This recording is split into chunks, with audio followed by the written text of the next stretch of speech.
11 જીવવિજ્ઞાન વિષયના વિદ્યાર્થી મિત્રો સૌને નમસ્તે।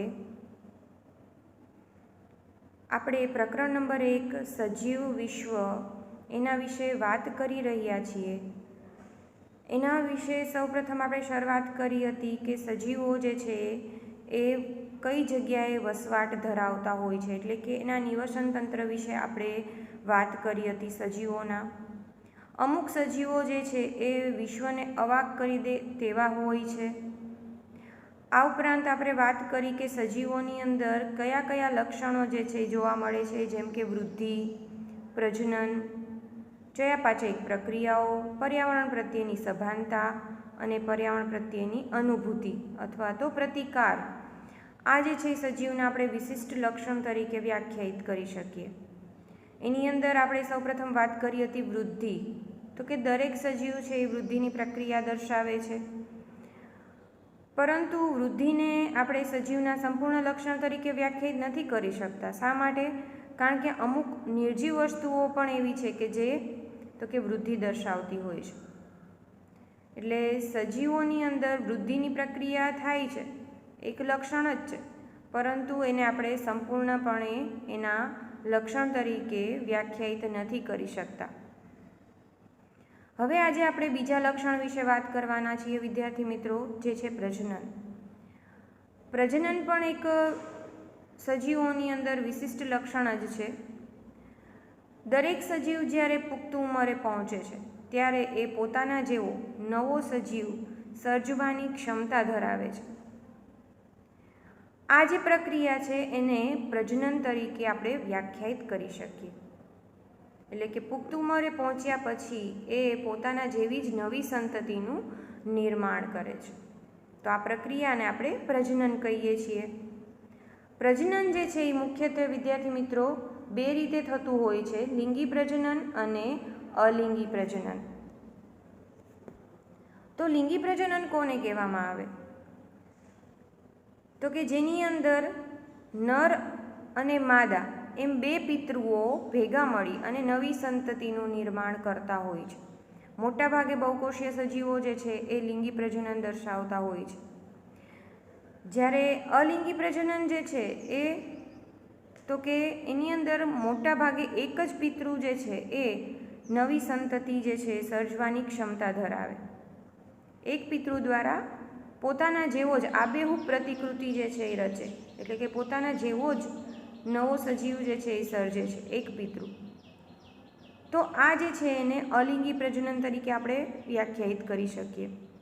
અલિંગી પ્રજનન જે છે એ કેવા કેવા પ્રકારે જોવા મળે છે અને કયા કયા સજીવોની અંદર જોવા મળે છે, તો એના ઉદાહરણ અહીંયા તમને નીચે આપેલા છે વિદ્યાર્થી મિત્રો, કે જેમ કે ફૂગ, તો ફૂગની અંદર તો કે બીજાણુ નિર્માણ જે છે એની પ્રક્રિયા થતી હોય છે, અને બીજાણુઓ દ્વારા એટલે કે સ્પોર દ્વારા બીજાણુઓ દ્વારા નવી ફૂગનું સર્જન કરતા હોય છે। એટલે કે એક જગ્યાએથી બીજાણુઓ જે છે બીજી જગ્યાએ જાય છે અને પછી ત્યાં ફરીથી નવી ફૂગ જે છે એનું સર્જન કરતા હોય છે।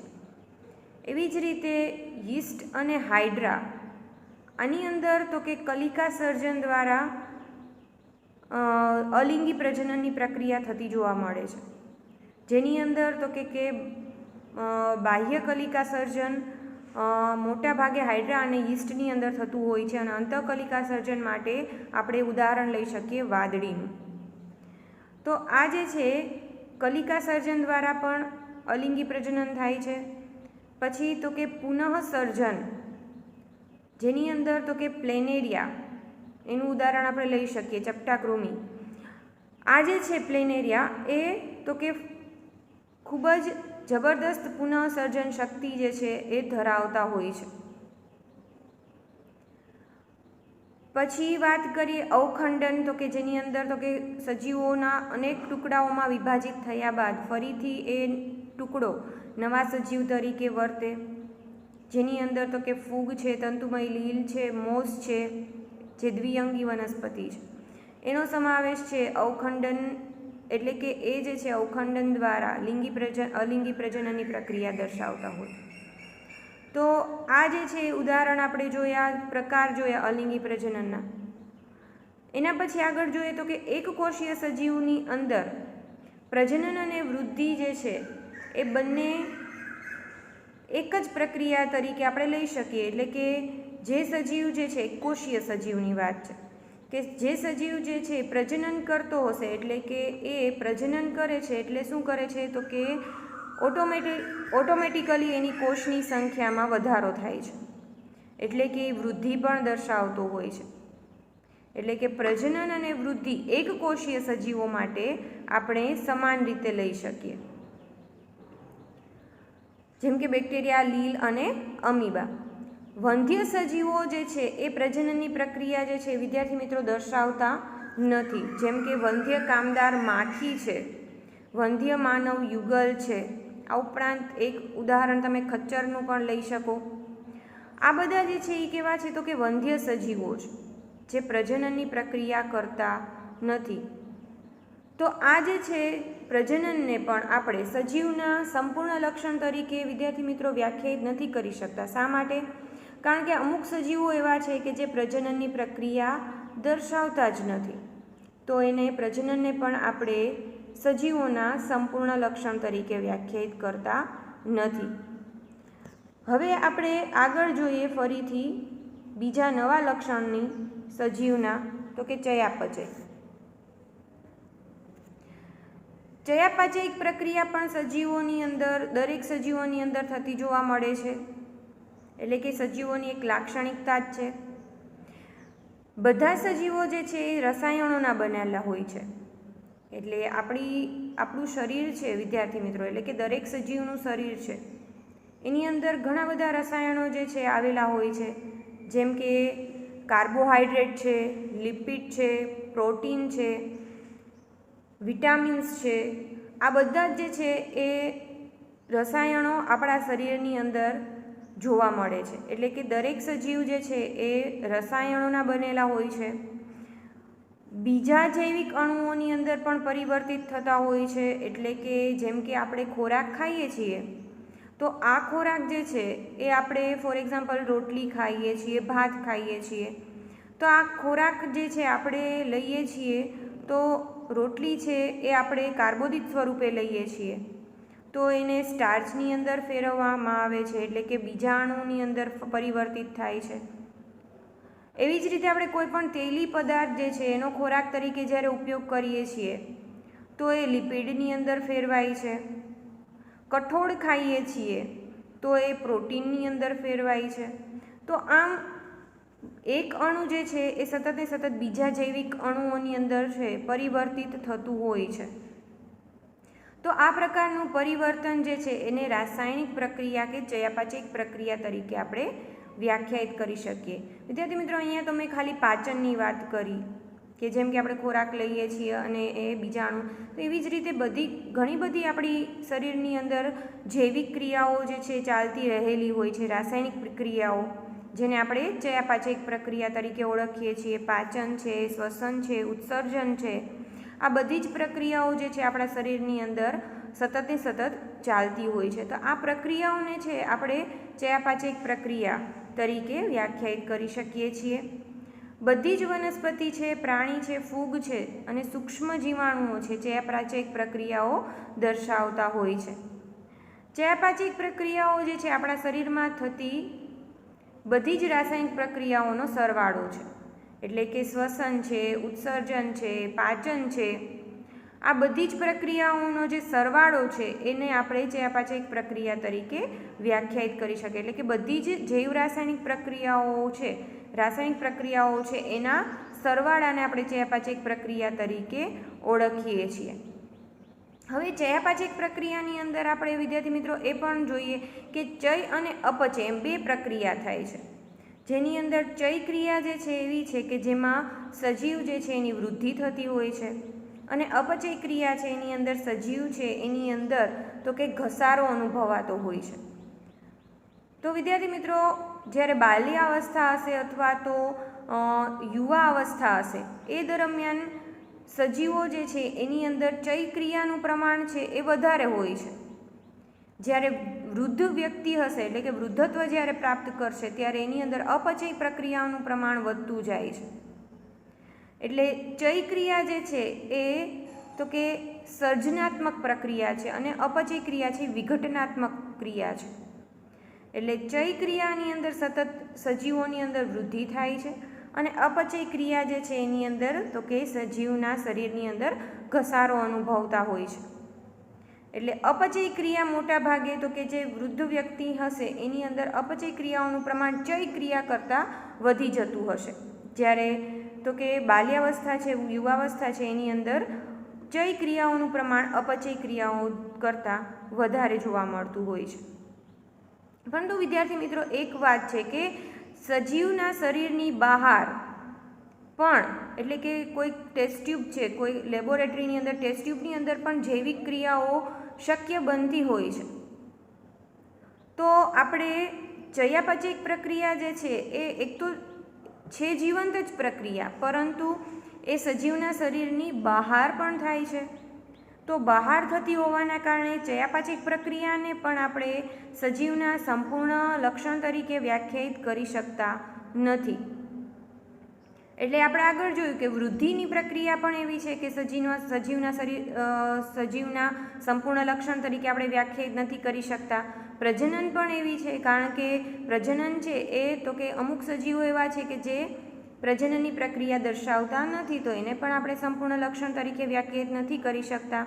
અને ચયાપાચિક પ્રક્રિયા પણ એવી છે કે જેને આપણે સજીવના સંપૂર્ણ લક્ષણ તરીકે વ્યાખ્યાયિત નથી કરી શકતા, કારણ કે સજીવ શરીરની બહાર એટલે કે આપણે વાત કરી કે ટેસ્ટ ટ્યુબ છે એની અંદર પણ જૈવિક ક્રિયાઓ છે એ થતી જોવા મળતી હોય છે। એટલે ચયાપાચિક પ્રક્રિયાને પણ વિદ્યાર્થી મિત્રો આપણે સજીવના સંપૂર્ણ લક્ષણ તરીકે વ્યાખ્યાયિત કરી શકતા નથી।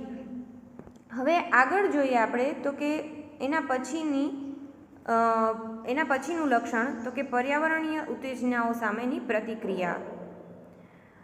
હવે વિદ્યાર્થી મિત્રો આપણે જોઈએ તો કે કોઈ પણ જગ્યાએ આપણે ફરવા જઈએ, જેમ કે ઠંડા પ્રદેશોની અંદર આપણે ફરવા જઈએ છીએ તો આપણને તરત જ ઠંડી પડે છે, તો એટલે આપણે શું કરીએ છીએ તો કે આપણે સ્વેટર પહેરી લઈએ છીએ।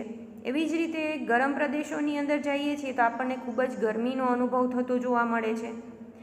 એટલે કે દરેક સજીવ છે પોતાની આસપાસના પર્યાવરણ જે છે એની પ્રત્યે તો કે શું હોય છે તો કે સભાન હોય છે, એટલે કે એના આવિષ્કારની ક્ષમતા અને પર્યાવરણીય ઉત્તેજનાઓ સામે એ પ્રતિક્રિયાઓ દર્શાવતા જોવા મળે છે। એટલે કે જેમ કે આપણને ખૂબ જ ગરમી થાય છે, તો ગરમી થાય છે તો આપણા શરીરની અંદર તો કે પરસેવો જે છે એ નીકળે છે બહાર। ખૂબ જ ઠંડી પડે છે ત્યારે શું કરે છે તો કે આપણા શરીર ઉપર જે રૂંવાટીઓ છે ઊભી થઈ જતી હોય છે। તો આ બધી શું છે તો કે સજીવો છે એ પર્યાવરણ પ્રત્યેની પ્રતિક્રિયાઓ દર્શાવતા જોવા મળે છે। એટલે કે દરેક સજીવનું સ્પષ્ટ અને દેખીતું અને યાંત્રિક રીતે જટિલ લક્ષણ છે, કારણ કે આપણે દરેક સજીવ છે એ શું કરે છે તો કે આસપાસના પર્યાવરણને ઓળખે છે અને એની સામેની પ્રતિક્રિયાઓ જે છે એ દર્શાવતા હોય છે। હવે આ પ્રતિક્રિયાઓ જે છે એ ભૌતિક સ્વરૂપે, રાસાયણિક સ્વરૂપે અને જૈવિક સ્વરૂપે જોવા મળતી હોય છે। વિદ્યાર્થી મિત્રો, જો કોઈ પણ ઘટક દ્વારા થતી હશે તો એ ભૌતિક સ્વરૂપે હશે। જો કોઈ પણ રસાયણ દ્વારા, જેમ કે પ્રદૂષણનું પ્રમાણ છે એ વધી જાય છે તો આપણી આંખમાં બળતરા થાય છે, આંખમાંથી પાણી નીકળે છે, સ્કિનની અંદર આપણને બળતરા થતી જોવા મળે છે ચામડીમાં। તો આ બધી શું છે તો કે રાસાયણિક પ્રતિક્રિયાઓ દર્શાવીએ છીએ। એવી જ રીતે જૈવિક પ્રતિક્રિયા એટલે કે જ્યારે આપણા શરીર ઉપર કોઈ પણ પ્રકારના બેક્ટેરિયા છે, વાયરસ છે એનો હુમલો થતો હોય છે તો આપણે એ પ્રકારની પ્રતિક્રિયા દર્શાવતા જોવા મળે છે। એટલે કે સજીવોની અંદર તો કે પ્રતિક્રિયા જે છે એ ભૌતિક સ્વરૂપે, રાસાયણિક સ્વરૂપે અને જૈવિક સ્વરૂપે થતી જોવા મળે છે। અને સજીવો પ્રતિક્રિયા છે એ કોના દ્વારા દર્શાવે છે તો કે એના સંવેદન અંગો છે એના દ્વારા આપણે પર્યાવરણ પ્રત્યેની અનુભૂતિ દર્શાવતા જોવા મળે છે। એટલે કે આપણું આંખ છે, કાન છે, નાક છે, જીભ છે, ત્વચા છે, આ બધા આપણા સંવેદન અંગો છે, એના દ્વારા આપણે પર્યાવરણ પ્રત્યે પ્રતિક્રિયા જે છે, અનુભૂતિ છે એ દર્શાવતા હોઈએ છીએ। વનસ્પતિ હોય કે પ્રાણી હોય, એ પ્રકાશ છે, પાણી છે, તાપમાન, અન્ય સજીવો, પ્રદૂષકો વગેરે જેવા બાહ્ય પરિબળો સામે પ્રતિક્રિયા દર્શાવતા હોય છે। મેં વાત કરી હતી કે સજીવો છે એ તો કે ભૌતિક સ્વરૂપે, રાસાયણિક સ્વરૂપે અને જૈવિક સ્વરૂપે પ્રતિક્રિયા દર્શાવતા હોય છે। જેમ કે વનસ્પતિ છે એ પાણી અને પ્રકાશ વગર પોતાનું પ્રકાશ સંશ્લેષણની પ્રક્રિયા નથી કરી શકતી, તો એ જે છે એ તો કે એને જરૂર જ છે પ્રકાશ અને પાણીની. આ ઉપરાંત તો કે દરેક સજીવની અંદર તાપમાન પણ જળવાઈ રહેવું જરૂરી હોય છે. આ ઉપરાંત તો કે અન્ય સજીવો જે છે શરીર ઉપર જ્યારે હુમલો કરે છે બહારથી, તો બહારથી જે બેક્ટેરિયા છે કે વાયરસ છે એ સજીવના શરીર ઉપર હુમલો કરે છે ત્યારે આપણે એના સામે પણ પ્રતિક્રિયા દર્શાવતા હોઈએ છીએ. અને પ્રદૂષકોની પણ મેં વાત કરી એ રીતે કે પ્રદૂષકો જ્યારે વધી જશે તો આપણા આંખમાં બળતરા થવી, સ્કિન એટલે કે ત્વચાની અંદર બળતરા થવી, આ બધી પ્રક્રિયાઓ જે છે એ થતી હોય છે. એટલે કે આવા બધા બાહ્ય પરિબળો સામે પ્રતિક્રિયા સજીવો દર્શાવતા હોય છે. એટલે કે આદિકોષ કેન્દ્રીય સજીવોથી લઈ ખૂબ જ જટિલ સુકોષ કેન્દ્રીય સજીવો છે પર્યાવરણ પ્રત્યે અનુભૂતિ અને પ્રતિક્રિયા દર્શાવતા જોવા મળે છે. જેમ કે ઠંડા પ્રદેશોની અંદર આપણે વાત કરીએ તો ઠંડા પ્રદેશોમાં જે વૃક્ષો છે એ કેવા હોય છે તો કે શંકુ આકાર ધારણ કરી લે છે. શું કામ શંકુ આકાર ધારણ કરે છે? કારણ કે બરફ પડે છે, તો બરફ છે એ તો કે વનસ્પતિ ઉપર જો પડ્યો રહેશે તો વનસ્પતિ ઉપર વજન વધતું જશે, એટલે એ શંકુ આકાર ધારણ કરશે, એટલે કે બધો બરફ છે એ નીચે પડી જશે. તો આ પ્રકારનું જે છે એ અનુકૂલન છે વનસ્પતિ છે એ દર્શાવતી હોય છે.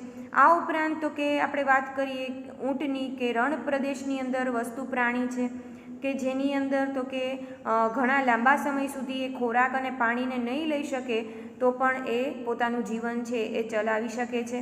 આ ઉપરાંત તો કે એની પગની નીચે જે છે ગાદી જોવા મળે છે, જેના કારણે રણ જે છે એની રેતી ખૂબ જ ગરમ હોય તો પણ એ એના ઉપર સરળતાથી ચાલી શકે. આ ઉપરાંત વાત કરીએ વનસ્પતિની અંદર ઘણી વનસ્પતિ જે છે એ ઉનાળાની અંદર પોતાનું જીવનચક્ર પૂરું કરતી હોય છે, ઘણી વનસ્પતિ છે એ શિયાળાની અંદર પોતાનું જીવનચક્ર છે એ પૂર્ણ કરતી જોવા મળતી હોય છે. એટલે દરેક સજીવ છે એ પોતાના પર્યાવરણ પ્રત્યે હંમેશા સભાન હોય છે, એટલે કે એના પ્રત્યે પ્રતિક્રિયા દર્શાવતા હોય છે. સભાનતા સજીવના સંપૂર્ણ ગુણધર્મ તરીકે આપણે વ્યાખ્યાયિત કરી શકીએ છીએ. ઋતુ સંવર્ધિત વનસ્પતિ જે છે અથવા તો પ્રાણીઓ છે બંને પ્રજનન છે એ પ્રકાશ અવધિ ઉપર અસર કરે છે. એટલે કે આપણે વાત કરીએ દેડકાની, તો દેડકો જે છે એ મોટા ભાગે જોઈએ છીએ આપણે કે ચોમાસાની ઋતુની અંદર એ પ્રજનનની પ્રક્રિયા છે એ કરતું હોય છે. એટલે કે એ અમુક ઋતુઓની અંદર પ્રજનન છે એ કરે છે, એટલે કે એ પ્રકાશ એટલે કે એ ઋતુની અંદર જ એ પ્રજનનની પ્રક્રિયા દર્શાવતો હોય. અમુક વનસ્પતિ પણ આ રીતે જોવા મળતી હોય છે કે ઘણી વખત આપણે જોઈએ છીએ કે અમુક વનસ્પતિમાં ફક્ત શિયાળાની અંદર જ પુષ્પો જે છે એનું સર્જન થાય છે, અમુક વનસ્પતિમાં ઉનાળાની અંદર પુષ્પનું સર્જન થતું જોવા મળે છે. એટલે કે એ પ્રકાશની અંદર જ એ પોતાના પરાગનયનની પ્રક્રિયા જે છે એ દર્શાવતું હોય છે. ઘણી વનસ્પતિ જે છે એ જીવનચક્ર ઉનાળામાં પૂરું કરી શકે, ઘણી વનસ્પતિ છે પોતાનું જીવનચક્ર શિયાળાની અંદર પૂરું ન કરી શકતી હોય છે. એટલે આ રીતે ઋતુઓની અંદર વનસ્પતિ અથવા તો પ્રાણીઓ જે છે પ્રજનનની પ્રક્રિયા દર્શાવતા જોવા મળે છે. દરેક સજીવ છે પોતાના આસપાસના પર્યાવરણથી સભાન હોય જ છે, જેની વાત વિદ્યાર્થી મિત્રો આગળ આપણે કરી ચૂક્યા છીએ કે જેમ કે ઘણા પક્ષીઓ જે છે એ ઠંડા પ્રદેશોની અંદરથી આપણા દેશની અંદર આવતા હોય છે, એટલે કે માઇગ્રેટ કરતા હોય છે, અહીંયા સ્થળાંતરિત કરતા હોય છે. શા માટે? કારણ કે ત્યાં વાતાવરણ છે વધારે ઠંડુ થાય છે, તો એ એને અનુકૂલિત નથી થઈ શકતા, તો એ અનુકૂલન સાધવા માટે એ સ્થળાંતરિત કરતા હોય છે. તો આ રીતે દરેક સજીવ છે એ પોતાના પર્યાવરણ પ્રત્યે હંમેશા કેવા હોય છે તો કે સભાન જ હોય છે અને તેની સામેની પ્રતિક્રિયા જે છે એ દર્શાવતા હોય છે અને પર્યાવરણ સાથે અનુકૂલન સાધવાની પ્રક્રિયા પણ કરતા હોય છે. સજીવની અંદર તો કે માનવી પણ એકમાત્ર એવો સજીવ છે કે જે આપમેળે જાગૃત હોય છે, જેને સ્વયં સભાનતા તરીકે આપણે ઓળખી શકીએ. એટલે આ જે છે સભાનતા એ આપણે દરેક સજીવના સંપૂર્ણ લક્ષણ તરીકે વિદ્યાર્થી મિત્રો આપણે લઈ શકીએ છીએ. પરંતુ ઘણી વખત આપણને એવું પણ જોવા મળતું હોય છે કે જ્યારે આપણે ઘણી હોસ્પિટલની મુલાકાત લઈએ છીએ ત્યારે ઘણા દર્દીઓ એવા હોય છે કે જેના ફેફસા છે, જેનું હૃદય છે, જેનું મગજ છે એ મશીનો દ્વારા ચાલતું હોય છે. એટલે કે મશીન ચાલુ છે ત્યાં સુધી એના શરીરની જે છે એ પ્રક્રિયાઓ થતી હશે. તો આવા વ્યક્તિ હશે એને આપણે સજીવ ગણમાં કે નિર્જીવ, એ એક પ્રશ્ન તરીકે આપણે લઈ શકીએ કે હજી એ પ્રશ્ન જ છે કે એને આપણે સજીવ કહીએ કે નિર્જીવ કહીએ. સજીવો છે એ સ્વયંજનિત છે, સ્વયં વિકસિત છે અને બાહ્ય ઉત્તેજના સામે પ્રતિક્રિયા દર્શાવવાની ક્ષમતા ધરાવતા હોય છે. સજીવની અંદર ઘણી બધી ઘટનાઓ જે છે એ જોવા મળતી હોય છે જે દેહની આંતરક્રિયાઓના લીધે શક્ય બને છે. સજીવના શરીરની અંદર ઘણી બધી આંતર પ્રક્રિયાઓ થતી હોય છે. જેમ કે કોષો છે એ કોષોનો સમૂહ ભેગો મળી અને પેશીની રચના કરે. એટલે કે પેશીય ગુણધર્મ છે એ તો કે તેના બંધારણમાં રહેલા કોષોની વચ્ચેની આંતરક્રિયાઓનું પરિણામ છે. પછી કોષીય અંગિકાઓ જે છે એના ગુણધર્મ. કોષીય અંગિકાઓની અંદર આપણે કઈ લઈ શકીએ તો કે અંતઃકોષ રસઝાડ છે, ગોલ્ગી કાય છે, કણાભ સૂત્ર છે. આ બધા જે છે એને આપણે કોષીય અંગિકાઓની અંદર સમાવિષ્ટ કરી શકીએ. તો આ બધા જ ગુણધર્મો છે એ કોના તો કે એના આણ્વીય ઘટકો વચ્ચેની આંતરક્રિયા છે એનું પરિણામ છે. અને આયોજનના ઉચ્ચ સ્તરે આ ક્રિયાઓ જે છે એ ઉચ્ચ ગુણધર્મોની અંદર પરિણમતી હોય છે. એટલે કે કોષમાંથી પેશી બનવી, પેશીમાંથી તો કે અંગનું નિર્માણ થવું, અંગમાંથી અંગતંત્રના નિર્માણની પ્રક્રિયા થવી, અંગતંત્રના નિર્માણમાંથી તો કે સજીવના શરીરના દેહનું નિર્માણ થવું. તો આ જે છે એ જ્યારે ઉચ્ચ સ્તરે પહોંચશે ત્યારે આ ક્રિયાઓ જે છે એ ઉચ્ચ ગુણધર્મની અંદર પરિવર્તિત થતી હોય છે. એટલે કે સંગઠનના દરેક સ્તરે આપણે જોઈએ તો આ પ્રક્રિયા જે છે એ કેવી હોય છે તો કે જટિલ બનતી જતી હોય છે. અને આમ સજીવો છે એ સ્વયંજનિત છે, સ્વયં વિકસિત છે અને બાહ્ય ઉત્તેજનાઓ સામેની પ્રતિક્રિયાઓ દર્શાવવાની ક્ષમતા ધરાવતા હોય છે. હવે જીવવિજ્ઞાન એટલે શું છે વિદ્યાર્થી મિત્રો? તો કે જીવવિજ્ઞાન એટલે જ તો કે પૃથ્વી પર રહેતા સજીવો જે છે એના જીવન અને એના ઉદ્વિકાસની વાર્તા. એટલે કે પહેલાં સજીવ છે એ કેવા પ્રકારનો જોવા મળતો હતો, એના મગજની રચના કેવા પ્રકારની હતી, એના મસ્તિષ્કની રચના, એના અંગોની રચના કેવા પ્રકારની હતી. આ બધી જ જે છે એ શું છે તો કે સજીવોનો ઉદ્વિકાસ થયા પછી તો કે હવે જે સજીવ જોવા મળે છે એ આખી જે છે એના વિશેની ચર્ચા એટલે આપણે એને જીવવિજ્ઞાન તરીકે લઈ શકીએ. અને દરેક સજીવ છે એ પોતાના વર્તમાન હોય, ભૂતકાળ હોય કે ભવિષ્ય હોય એમાં સામાન્ય જનીન દ્રવ્યની જે વહેંચણી હોય એના દ્વારા તો કે ચડતાથી ઉતરતા ક્રમે એકબીજા સાથે સંકળાયેલા હોય છે. એટલે કે પહેલાં જે સજીવ હતો એના જનીન દ્રવ્ય જે છે અત્યારના સજીવોની અંદર અમુક અંશે જે છે જોવા મળતા જ હોય છે. એટલે જનીન દ્રવ્યો જે છે એ પૂર્વજોમાંથી અત્યારના સજીવોની અંદર પણ વહેંચણી થયેલા હશે. એટલે કે દરેક સજીવ જે છે એ ચડતા ઉતરતા ક્રમની અંદર એકબીજા સાથે તો કે સંકળાયેલા જોવા મળે છે. તો વિદ્યાર્થી મિત્રો, અહીંયા આપણે સજીવોના લક્ષણોની જે ચર્ચા કરીએ એને આપણે અહીંયા પૂર્ણ કરીએ છીએ. હવે આગળ આપણે સજીવો જે છે કેવા વિવિધ પ્રકારના સજીવો જે છે જોવા મળે છે અને વિવિધ જાતિઓ જે છે પછી એના કુળ છે એના વિશે આપણે આગળ ચર્ચા કરવાના છીએ. નમસ્તે.